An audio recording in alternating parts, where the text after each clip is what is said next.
Moving on to the addendum agenda, item 3, Supervisor Miller. Madam Chair, I put this on the addendum because last meeting we had a vote that required employees who use tobacco to attend a smoking cessation class, and that requirement would automatically wipe out the possibility of a surcharge. We have since been in communication. Mr. Huckleberry put out a memo that indicates that he believes that and what we talked about in the meeting, and I have the transcript.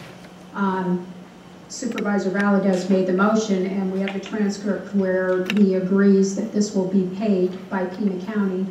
And now we're hearing that from Mr. Huckleberry. Just want clarification to ensure we're all on the same page, that the Pima County employees will not be required to pay that surcharge because they're being mandated to do the classes.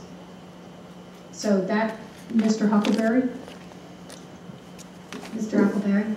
Yes, Madam Chair, members of the board. In looking and listening to the entire discussion, which was somewhat confusing, but I think we came to a conclusion. It was my interpretation of the board's action with regard to the mandatory component was that it was mandatory for an employee who smokes to complete the cessation program in order to receive the waiver.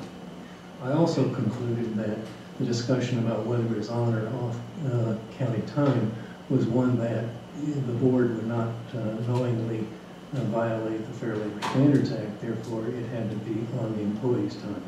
And that was my interpretation, and that's kind of how I wrote the memorandum that really talked about both plans, the HDHP plan, the advancing of the health savings account contributions, and the issue of mandatory and whether or not, and what the word mandatory applied to. So it's my interpretation, and obviously the board can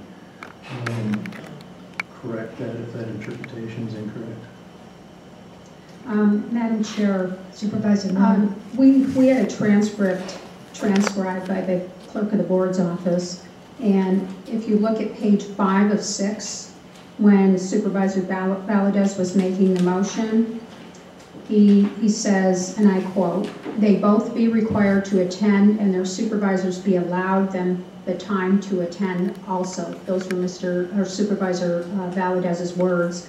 And then you said, Supervisor Bronson said paid, and Supervisor Valadez said paid. That's my motion. So that was the interpretation that I had, and that was what I voted on, was that the employees did not have to pay this. And this is transcribed by the clerk of the board. I would just like to ask the question of the county attorney, Mr. Weaver. Is this, if we mandate that employees who smoke have to take these classes, do we have to pay for them, or is what Mr. Huckleberry said correct? If the classes are mandatory in the sense that they are required as a condition of employment, then they have to occur on county time, or they have to occur on some other form of paid time. So you can't mandate employees to participate in these classes and then not pay them for that time. So it depends on what you mean by mandatory. If you mean mandatory as a condition of employment with the county, you can be punished if you don't go. That's one form of mandatory. If you're just doing it as an incentive for them to get the lower rates, then no, that'd be different. Okay, can someone explain? I mean, this was transcribed directly from the meeting. Supervisor Valadez? Madam Chair. Supervisor Valadez. Madam Chair, I know that was a little bit the circumstance of making sausage, and sadly that's not a clean process in and of itself. The intent was very simply, if we recall, when the SEIU representative were here and speaking, they indicated that some of the supervisors in some of our departments weren't allowing their employees to go and attend the informational sessions on healthcare relative to PPO and ADHP. So that it had been my intent, although the transcript and obviously it's part of the messy process, it had been my intent that that be mandatory and on county time. And I say that That's attendance at these. correct. At the information Correct. sessions. Correct.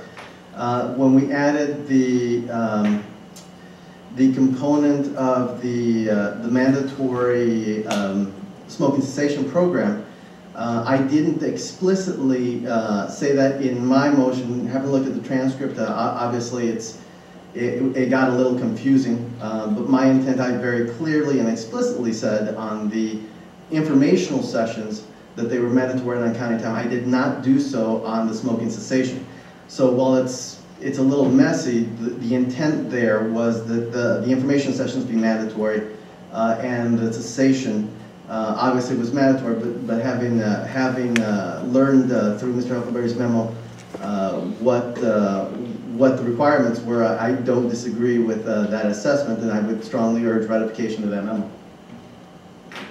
Supervisor Elias.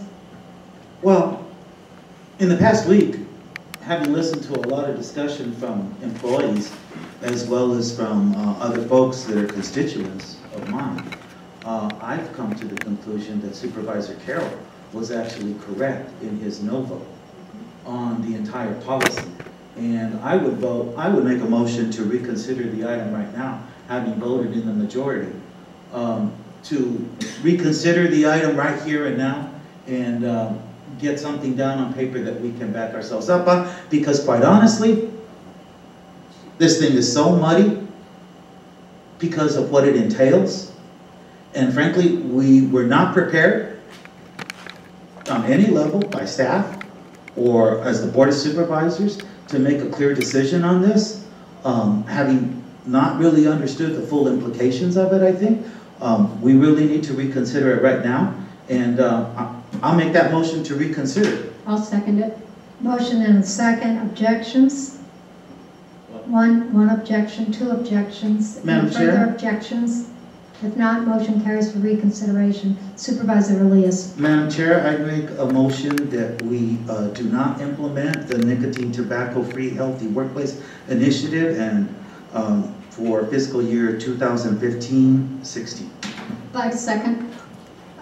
We need to consider the whole package, the benefit package, because that's what we're reconsidering. So your motion only mentions one part of the benefit Okay, package. then Let me clarify, excuse me. let me clarify that and say that, Sorry, little trouble with the microphone here. My motion is that we do not implement the nicotine tobacco-free healthy workplace initiative and medical insurance for fiscal year 2015-16. Second. Madam Chair. Supervisor, motion and a second. Supervisor Valadez. Madam Chair, Mr. Huckleberry, at this point, I believe that part of the issue that we were facing was that we were having a deadline in terms of programming ADP to handle the change in the healthcare insurance. How would reconsideration of that affect that particular issue going forward? Madam Chair, members of the board, if you include in your motion the approval of the PPO plans and their rates and the PP and the HDHP rates, absent the tobacco-free surcharges, as well as your previous motion with regard to the contribution to the HSA plans, I think you're fine. So so I think we need to use those numbers, because I think the point is you're reconsidering the entire item. Okay, what does that mean, Mr. Huckleberry? It means that, if anybody has my memo, it's just you're adopting exactly what you approved for the health insurance rates and the contributions from the employees for the HDHP plan and the PPO plan, as pursuant to, I believe, Supervisor Valadez's motion.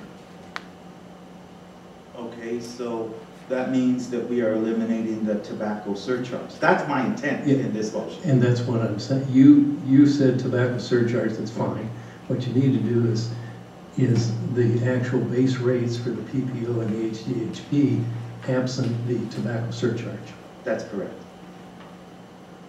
Madam Chair, I want to make very clear going forward that the two things are need to be very clear.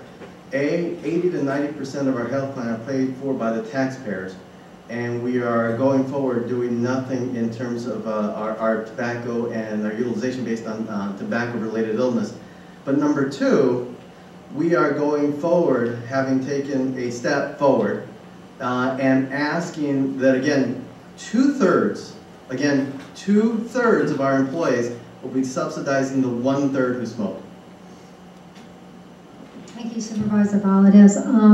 To his point, Supervisor Valadez's point, what is, he mentioned the cost to taxpayers.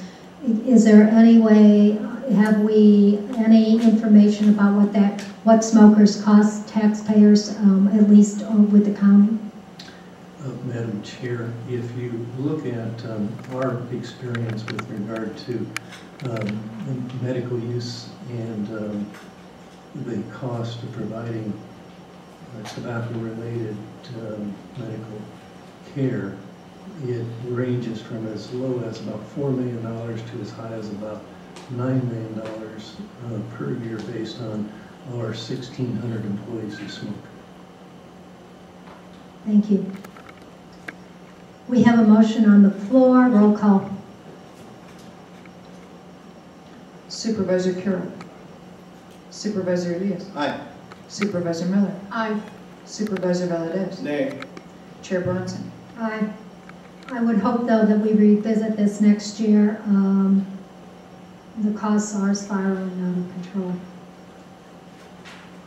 All right, moving on.